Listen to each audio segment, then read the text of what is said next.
कवितेचं शीर्षक आहे सावित्री बोलते. लेकरांनो, मी तुमची आई सावित्री बोलते. लेकरांनो, मी तुमची आई सावित्री बोलते. माझ्या मनाचा दरवाजा आज तुमच्या समोर खोलते. महात्मा ज्योतिबा फुले माझे पती झाले माझे गुरु. महात्मा ज्योतिबा फुले माझे पती झाले माझे गुरु.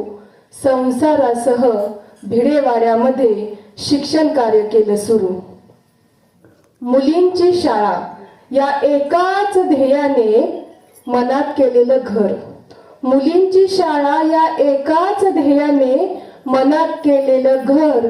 त्यासाठी शेणगोळा दगडधोंडे झेलले अंगावर. म्हणून तर आज ज्ञानाचं फूल वादळातही डोलते. म्हणून आज ज्ञानाचं फूल वादळातही डोलते. लेकरांनो, मी तुमची आई सावित्री बोलते.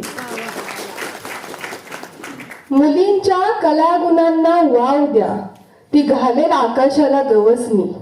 मुलींच्या कलागुणांना वाव द्या, ती घालेल आकाशाला गवसणी. तिच्यातही क्षमता आहे, लात मार तिथं काढायचं पाणी. पोरींनो, शिक्षणासोबतच संस्कारांमध्येही पडून देऊ नका खंड. पोरींनो, शिक्षणासोबतच संस्कारांमध्येही पडून देऊ नका खंड. पण योग्य न्याय मिळत नसेल तर अन्यायाविरुद्ध पुकारा बंड. मग बघा हुकुमशाही सुद्धा कशी हालते. मग बघा हुकुमशाही सुद्धा कशी हालते. लेकरांनो, मी तुमची आई सावित्री बोलते. लेकींनो, फक्त चूल आणि मूल यातच अडकू नका. लेकींनो, फक्त चूल आणि मूल यातच अडकू नका. ज्ञानाच्या महासागरात रोज काहीतरी नवीन शिका.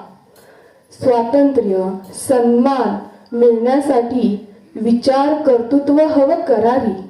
स्वातंत्र्य सन्मान मिळण्यासाठी विचार कर्तृत्व हवं करारी. सकारात्मक विचारांचा पाया रुजून तू घे भरारी. मग बघ तुला कोण कसं झेलते. मग बघ तुला कोण कसं झेलते. लेकरांनो, मी तुमची आई सावित्री बोलते. माझ्या मनाचा दरवाजा आज तुमच्या समोर खोलते.